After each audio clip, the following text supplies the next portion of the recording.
rules. I might not make your birthday, but my funeral's only gonna happen once. Right? You get a lot of birthdays, you know. You get one funeral. All you know, I'll be like, hey, one king, bitch.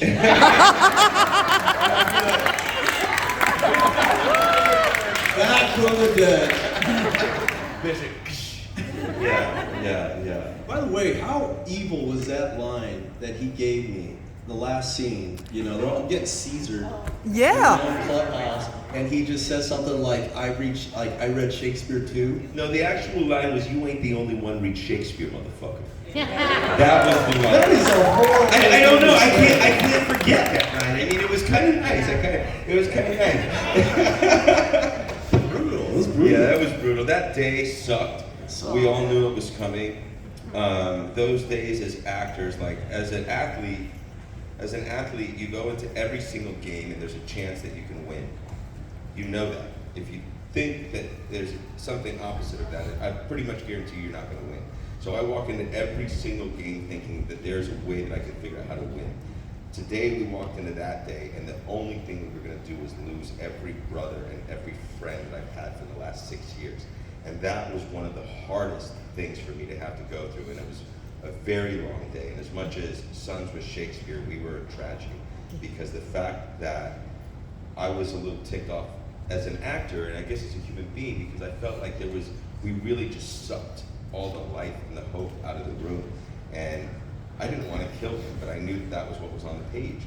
And I knew that that was going to be a road that we were going to have to go down. And it wasn't fun. It was a long, hard, teary day, but like, we still golf and we live near each other. We're still friends. We can still hang out. But I don't need to relive that day again, because it was just, I got in the car and and it all just came out. And it's not fun. It's great, and I'm glad that you guys enjoyed it. But as an actor, those aren't the fun days. Did we enjoy it? The fun days are, riding on the bike, and the fun days are kicking in doors, and some of that kind of fights. And but no, when you really got to get in there and let somebody know that you hate them and that you've lost all love and joy in your life for them, and you're willing to stick a knife in your stomach, those are, your brain knows that it's fake, but your body does not. Your body's still releasing cortisol and endorphins, and it's all these chemicals going through your body. You're all in fight or flight mode, and your body does not know that this is not a real emotion. This is not something that you have to protect yourself from. And when we get thrown in there like that, it was just heavy. It was really beautiful. Yeah. Sounds intense. Yeah, it really was. My question is, did you guys watch Sons before you were cast? Like, did you know the world you were getting into when you were cast? Yeah. So I didn't. What? No, he made face. Were you like? I don't know actually. This guy. When it came my way, when they were auditioning for it, I watched the pilot of Sons. And I was like, okay, so I understand the world. Those auditions happen really fast, so you don't really have to, and I hadn't watched it up to that point. I knew of it, and I had a lot of friends, but you gotta watch Sons, but I wasn't watching a lot at that time. And then once I booked the role, then I watched all of it, and then it's like, you're like, oh wow, yeah, it's legendary. It's a legendary show. Jax is legendary. And it was important for me to see that and feel that, because for the fan base, I didn't want to create a karaoke version of Jax, and I didn't want to create a karaoke version of Sons. Who wants to watch that? Because at the end of the day, they just watch Sons, right? So it really allowed me to say, like, okay, Charlie, who's fucking phenomenal, took it that way.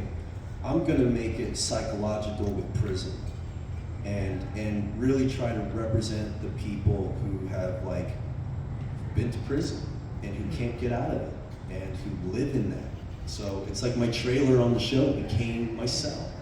Like, Easy was always in a cell wherever he went. Even in his relationships, he was in a cell. So yeah, that's my long answer to that. Don't, you don't have to listen to this guy. He already made a face, whatever that face No, was. no, I didn't watch the show. I'm unapologetic about that. But I watched I watched, when I got the audition, I said, oh, okay, I should make myself a thing. So I watched the pilot, and I said, oh, okay, it's a biker show. And then I watched the very last episode. So I watched the very first episode and the very last episode. And I know a lot of stuff happened during that time. But You know, like half sack. from what I understand, it was an amazing show. I also did not want to, we just take different routes to get to the same spot.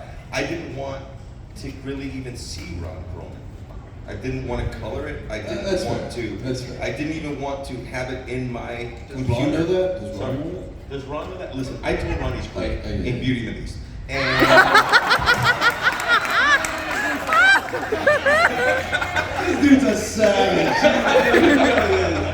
but yeah, I didn't want to color anything, and I knew that we were taking a really hard departure from what that was. We were Latinos, it was a whole nother culture. The bike stuff, I can go on Discovery Channel and watch a bunch of, stuff on A&E and watch a bunch of docs on the bike culture.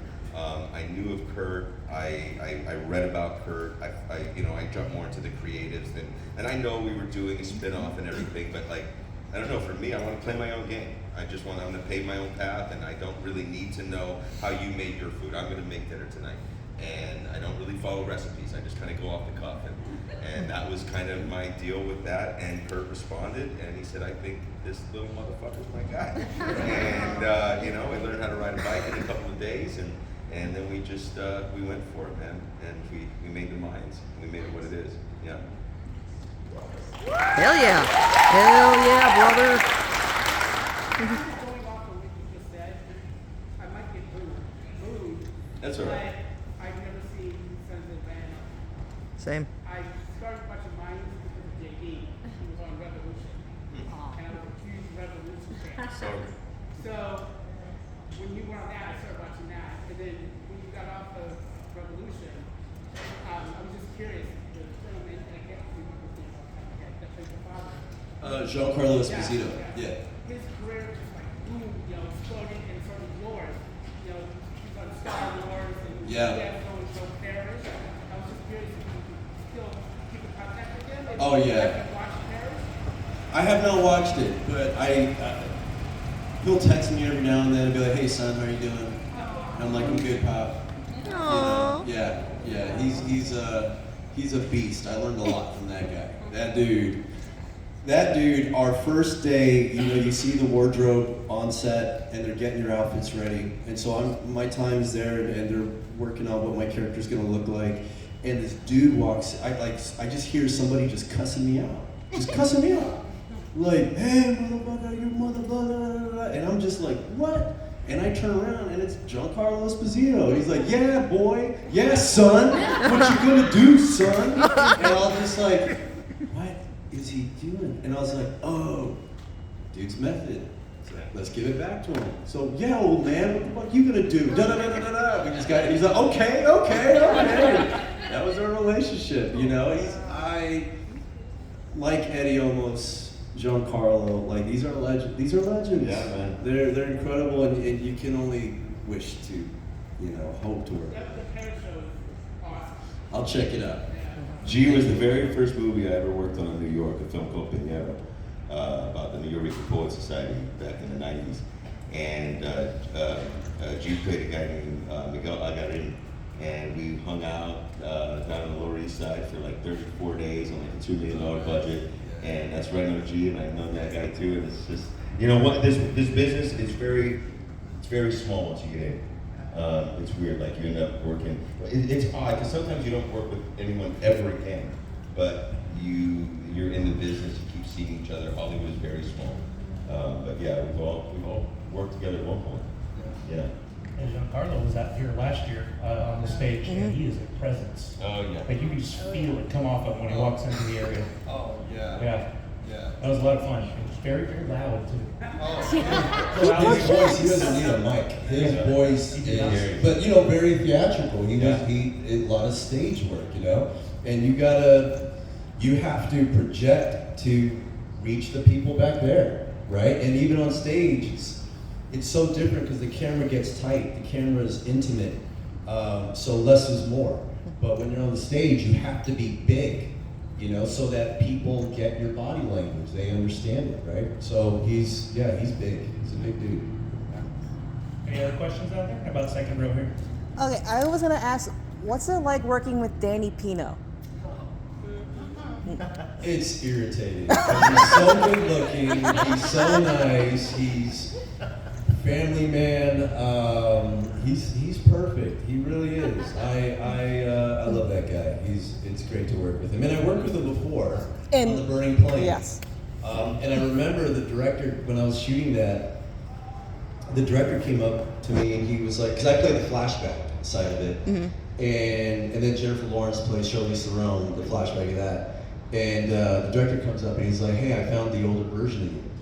And I was like, oh, like, what is this gonna look like? What is he gonna look like? Like, how does the director see me when I'm older, right? And then he brought Danny Pino. I was like, dude, like, if I can look like that, I'm in. I won, you know. So he's a delicious human being. He's amazing. Interesting words. Correct. Yeah, you know, Danny, he's really hard not to like. But Bishop and Galindo. You tried not to like him. I tried, bro. I tried to get everybody on my side. What was his name in the show? Miguel Galindo. Galindo, that's right. I'm trying to forget it all. I downloaded that. I took the chip out and left it on the side of the freeway. But no, Danny is really hard to hate, man. He's just such a charming fella, and like he is just one of those guys that has been in the business for a really long time, and just a bunch of pros. You know, when I found out that he was playing Galindo and we were going to have some beef, and you know, that storyline kind of fell apart a little bit. Yeah. But like working with Danny is just a pleasure. He's a stand-up dude. Yeah. Nice. Think you had one? So I watched mine all the way through, and I've seen your characters develop, and you guys have made some questionable decisions in the show. Is there any decision that you think your character made that didn't sit right with you as a character? Like that you None. None. You know, I get this a lot, you know, because it's like, I get the harshness of it, like when Easy kills Gabby, right? Like, that's a big one. People are like, how can you do that? She was the love of your life. And I'm like, no, she wasn't. Angel was the love of my life, you know? And that's true, because if you know Easy and you know Angel, it's that brotherly bond, right? And they always looked out for each other. And so Gabby in that moment is like, people ask me like how I feel about that moment, and I'm like, you know, watch that scene again, because she's saying that Angel needs to go to prison for what he did. She has to call the cops.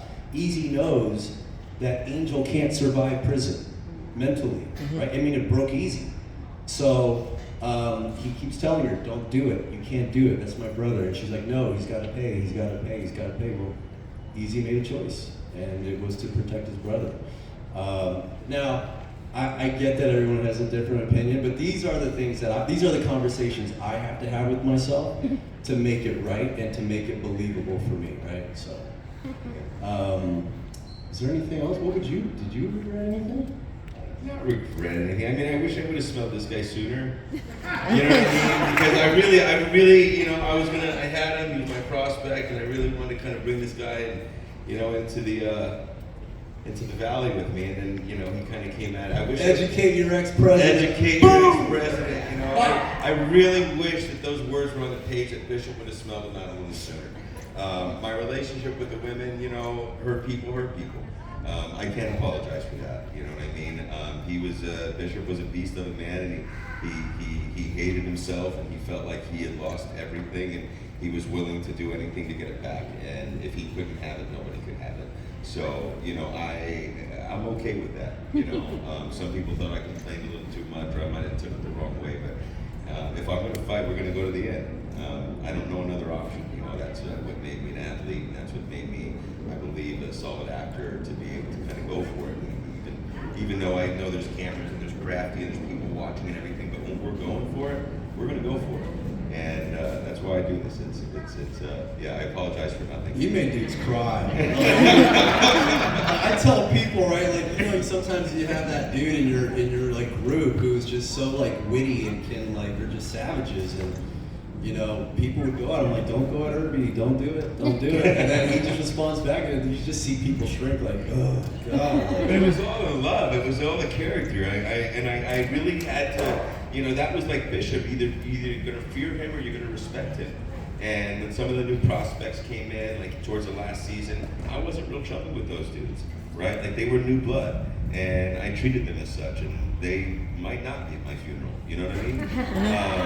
But you know, we were all there. We're actors. We're playing the game. But like, I wasn't everybody's friend, and I didn't have to be everybody's friend. That's what was so amazing about Bishop in his downward spiral. Because in the beginning, like I had all these boys and we were all going to go, and then when he started to kind of spiral out and wanted to be alone, we did that. Yeah, we did that. Sheesh.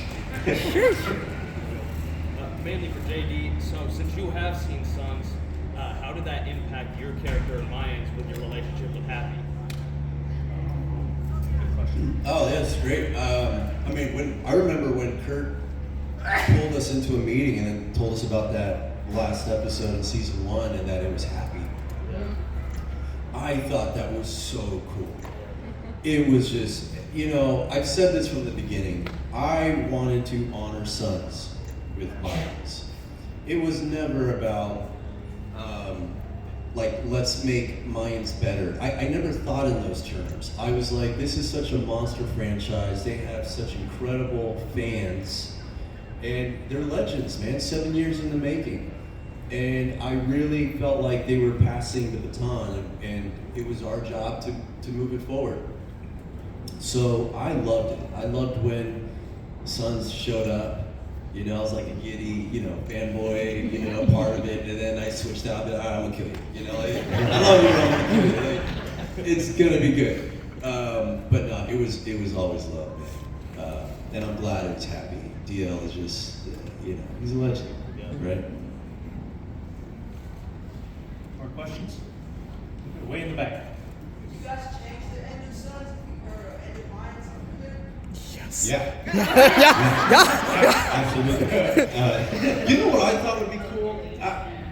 You know, my mind went to, and I get that it kind of, you know, maybe it didn't have to happen that way, but I understood it, right? Like right or wrong, Easy did some things that there's a price to pay, man, and you're gonna pay it, right? You live by the sword, you die by the sword. But I always thought it would be cool if at the end he saved the club and like the case was built against him and he had to go back to prison for life. And so now he's back to where he started, back in prison, but now he's the shot caller of the Mayans.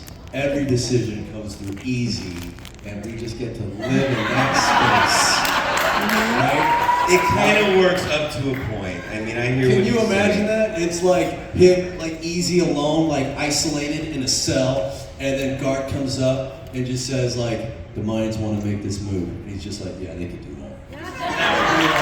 Epic, right? That's my Mayans. I appreciate it, brother. Everyone's got a different. Do you have a different ending? I wouldn't change what happened to JD. Wow.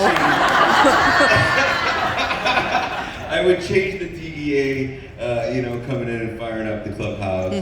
But no, man, there's so many different routes that you can take. You know, I mean, to go down that rabbit hole is endless.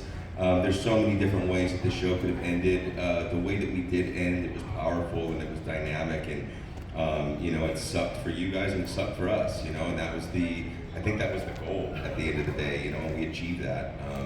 And that's one of those things that you can't look back on or change. And I just, it ended the way it ended, and it was beautiful and dark. Yeah.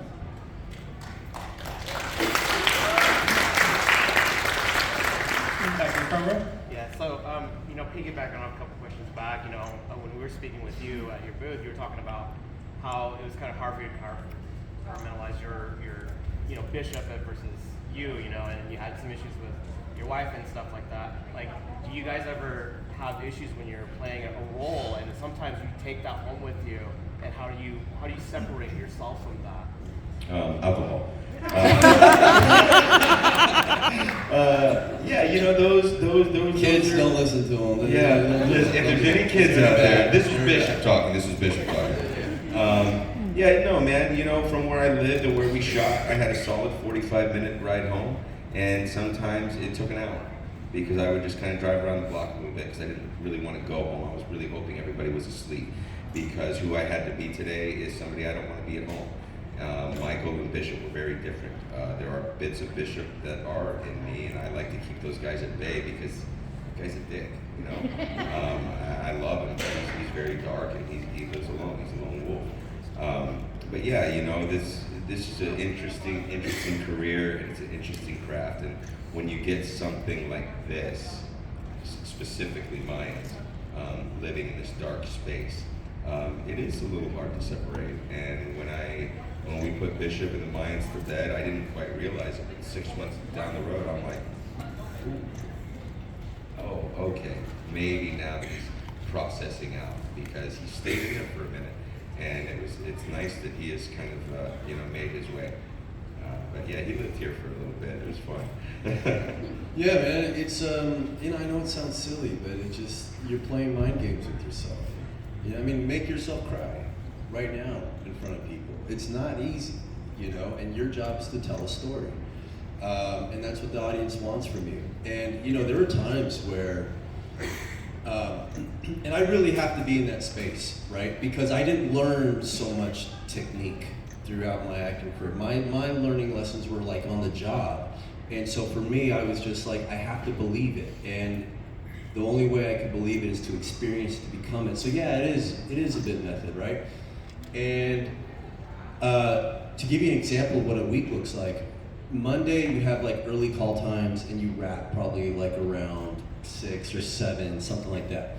As the week goes, the days go on throughout that week, the call times get later and later and later, and then they save the night shoots for like Thursday and Friday, right? We call them Fraturdays because you go in at like 5 p.m. on a Friday and you come out at like 6:37 a.m. And that is, it's a sick, like I get nauseous thinking about it because it's not right, you know, like you're throwing your whole schedule off in your brain, your rhythm. And so, you know, with my wife and kids, it was like my wife would do something with the kids so I could just sleep on Saturday, and then Sunday I have to prepare, right? But then sometimes like there's an important birthday party to go to, and I would have to go. And like on the show, Easy got serious, right? And I can't, like, I love smiling. I don't know why, I just can't stop smiling, right? But like, so I gotta not smile as easy too much. So I really gotta be there. And then you just go home after a Saturday and you're just sitting around, you're hearing everybody talk. It's like, and you're just quiet and you don't want to talk to people. And it's hard because I know how that looks. Because people on the outside could be like, oh, what an asshole. Like, he's a jerk. Or what's his problem? Oh, you got wasted last night. Like, no. Like, you trick out your brain. And so it is tough. But you do things in the same way that you have to build yourself up to get into that emotion. Yeah. You have to build yourself to get out. Because I didn't like sitting in it, you know? So you listen to music. And plus, I also knew that I got my daughter and my son to go home to, and I didn't want them to see that. I didn't want them to experience. All they know is energy, you know, and it could feed into them. And I didn't want that. So you got, like you said, you drive around sometimes, listen to music, try to get yourself out of it. Watch a Disney movie. I don't know, just yeah.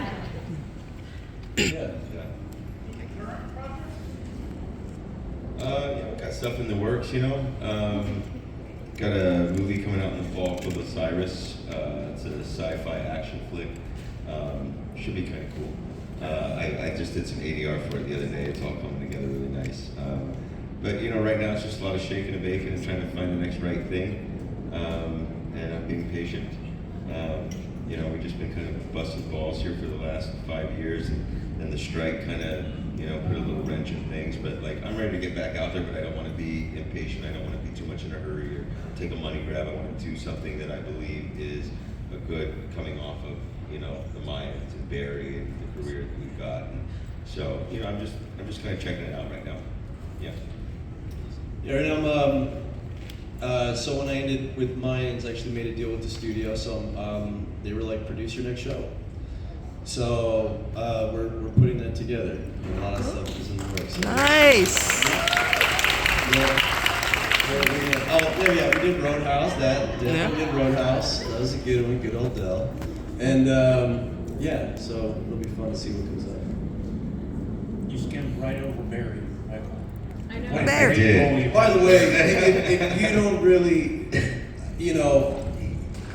I feel like he's really underrated because when you watch, he was doing Barry and Mayans coming out at the same time. Mm-hmm. Very different characters. So go watch Barry. Cifuentes. And then watch Mayans, and that'll show you what this dude can do. He has the range. What's that? He has the range. Oh, range. The range. Yeah. Range of range. Barry was, I had actually booked Barry right before the Mayans. And I just went in for a couple days. I didn't know they were looking for like a Bolivian Sammy Hagar. I pulled some freaking accent right out of my bomb, and Bill's laughing, and I wore like a fake afro. I got all dressed up for this audition. They're like, yeah, totally. And then after the first, I hadn't even seen the show yet, and my buddy said, dude, Barry's really good. I said, I'm going to be in it. I said, I'm going to be in the last 2 episodes of season 1. And he's like, you're not watching it? I'm like, no, I haven't seen it. And he's like, it's really good, bro. You got to check it out. So then during that time, I got Mayans, and we were able to establish a deal so I could finish. I was on SEAL team at Barry at that time, and so I was able to finish both of those shows thanks to FX, and they were really generous in letting me able to do that. And Barry just turned into this amazing, beautiful, and I think it was like the gods kind of like, because if I would have just went down the Bishop rabbit hole for the last 5-6 years, like I'm pretty method in that respect. I think that was like a gift, letting me kind of balance that light and darkness, because Cristobal was super nice. I mean, he was fantastic, and and he just loved everyone, and everything was going to be beautiful. And so yeah, those were some interesting days. There were 2 years where I was double dipping, and I was working on both shows at the same time, and got a little schizophrenic. But at the end of the day, I just kind of pinched myself, and I was like, wow, I'm so blessed. It's so hard to get one show, and then to get 2 shows, and it was just, Barry was amazing, and to back it up with Mayans was just God. Yeah. I think we have time for like one more question. Somebody have a great one? I'm going to go right over here. Besides having to work on Mayans, do you have a favorite role that you've done? Favorite role? Barry, obviously great. Those are just the last 2, but the unit was very special to me because the unit was during a time we were still in conflict. Me and the boys, we went to Iraq a couple of times for some USO tours. I just met a gentleman here yesterday. He says, bro, I met you 17 years ago in Fallujah. And he showed me a picture. We were at Saddam's castle, and it's like, like as an actor, you really get to like kind of do things that everybody can't do, and like playing that also made me very proud because I was representing the military. Everybody I ever met from that community said, dude, you guys crushed it. And I always get this like weird little fuzzy feeling, because I know we were standing for something bigger than me. It's funny, it's weird, I don't know, but when people say, hey, I love you in Mayans, I'm always like, thank you. Like there's a small apology connected to it because I was such a bastard, and like Bishop was not a role model, you know what I'm saying? But when I hear people talk about the unit or SEAL team, it always brings a thing to me like, oh, thank you so much. I really appreciate it. Everybody's got a brother, cousin, uncle, aunt that's been in the military, and those were both very big jobs for me, and I'm very proud of those jobs. Yeah.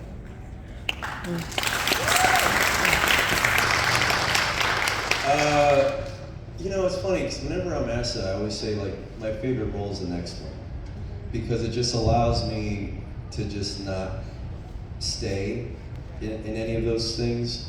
But I'll tell you, on Revolution, when I booked that and I shot the pilot, Jon Favreau directed it. And I did a scene and he kept having me do it over and over and over again, and I wasn't quite understanding the note, and he just came out and he's just like, hey, you know, like, that's your camera and that's your camera. That's your camera. Take ownership. I was like, what does that mean, you know? So anyway, I did it, and like finally, I was like, okay, I'm gonna take my time with this scene. I had no dialogue, but it was literally like me leading Tracy and the other girl across. And I was like, I'm gonna pretend like there's danger out there, so that'll make me like jump down and like rise up slowly, really scan it, but now using the cameras, right? So crossing the camera here, there, waiting a beat, and then saying like, okay, and then bringing the girls. And he was like, cut.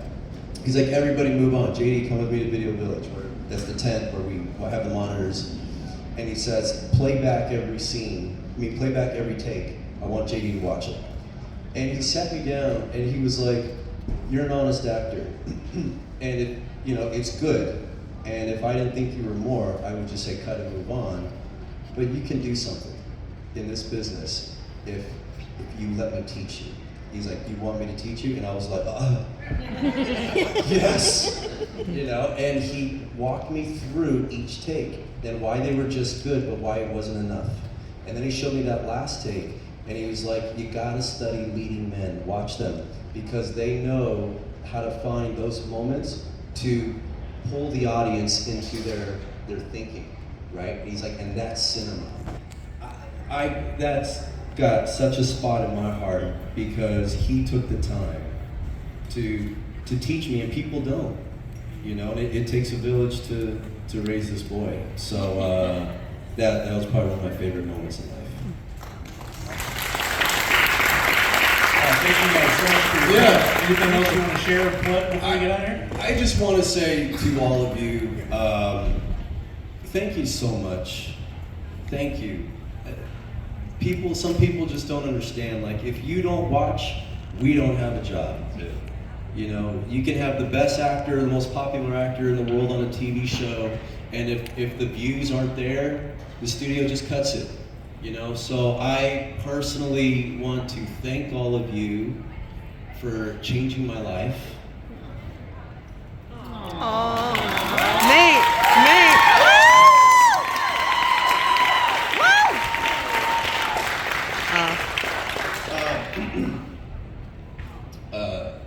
You know, it gave me a career, so thank you. Thank you. A big round of applause for our guys.